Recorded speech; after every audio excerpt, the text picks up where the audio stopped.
Welcome to this first video in a short series. We will be looking at various aspects to consider when designing a house. Just to introduce myself, my name is Gareth Alexander.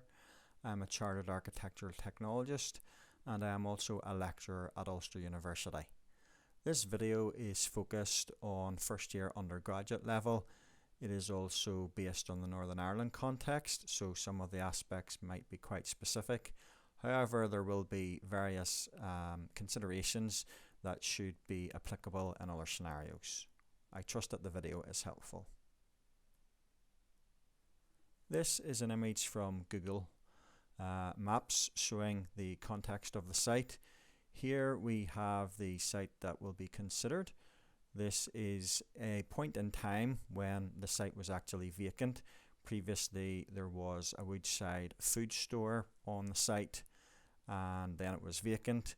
If you were to look at the site now, more recently houses were built on the site, but this brief is based on a point in time which reflects what did then happen with houses being built on the site. Carrickfergus itself is about 11 miles northeast of the city of Belfast. Carrickfergus is a vibrant town in many ways. It has been around since about 1170. This castle in the foreground was built around that time and it has a long historic value in Northern Ireland, and certainly if you're in the locality, you haven't visited the castle, I would encourage you to go to it. But this is in the immediate context of the site. This image shows us the Ordnance Survey map for the area. Joymount Road is here, and down at the front there is the main road which is called Marine Highway, and then we have Belfast Lough just beyond that. There are 12 plots on the site. The boundary of the site is shown roughly and outlined here with a dashed red line, and there are lots of different things to consider in the context of the site. Down at this bottom corner here we notice the letters ESS. That means electricity substation, and the BOLS, that stands for bollards, which are found around that. We will look at some other aspects in photos in the following images, but just for context, this is the roundabout which is on the Joymount Road there. This is an image looking back towards the castle. To the left is a public park, and beyond that the Marine Highway and Belfast Lough. The site in this video and in the project is over towards the right. This next photograph shows the front aspect of the site and the hoarding. The white car almost in the middle of the photo there is the approximate place where the road enters the site on the plans that were shown a moment ago.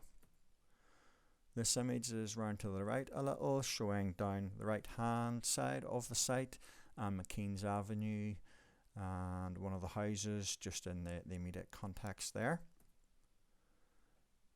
This is the front of the site where the electricity substation and the bollards are. This was the site hoarding and so on that was presented on the gate at that point in time when building was ongoing. To the left hand side of the site is Shaftesbury Park. It is a public park, and please notice in this photo that we have a lot of tall trees. This has a number of considerations. So first of all, we can think about the roots for the trees and the types of foundations that you might need for anything that would be built in close proximity to that. You may also need to consider if these trees are protected in any way. And another thing is that you should consider the daylight and the amount of sunlight that will get into any dwellings that will be on the site as well. To the rear of the site we have a historic wall. This is scheduled for protection under the Historic Monuments and Archaeological Objectives Order of Northern Ireland 1995. What this is, it's the remains of the Joymount Orchard Wall. They're not actually the town wall, from Carrickfergus, but it is the orchard wall that would have been outside the old town wall as such, but there is that protection order on the wall. This shows the inside of the site, looking at the same wall from the other side, and it shows how the wall was being protected during the construction process. Also, in terms of archaeological value, when they began to dig for the foundations, they did find old foundations there on the site, and this is something that you may come across at any point whenever construction work is going on. And they notified the appropriate authorities of this, but they were allowed to continue after investigative work was done.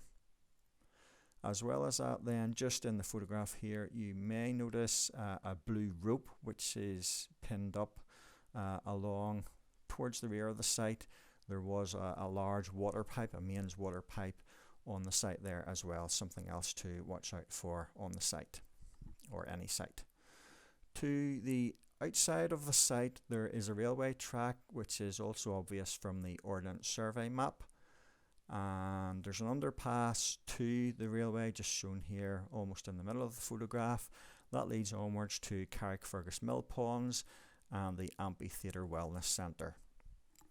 This is down at the back corner of the site, looking towards that general direction of the railway track. Quite a thin public pathway through here, and in the general context, not too far from the site, there is some graffiti, so it's worthwhile considering the potential for gathering or disorder of some sort in here, and just trying to account for that in terms of the design. We are back now to the Ordnance Survey map. So as I've mentioned, on the site there are 12 plots. This road is indicative at this point in time. You will be able to decide on some changes for the site. Potentially the plots could change a little bit, and you might want to include more green space. You may wish to put a roundabout at the top of the site. Please do think about access for vehicles, things like bin lorries, an ambulance, even a fire engine in a case of emergency. Things like that need to be considered on a site like this. Also, just to point out, when you are using drawings, certainly those who are students at Ulster University, you do need to use this Crown copyright text down here when using an Ordnance Survey map, because these are copyrighted images.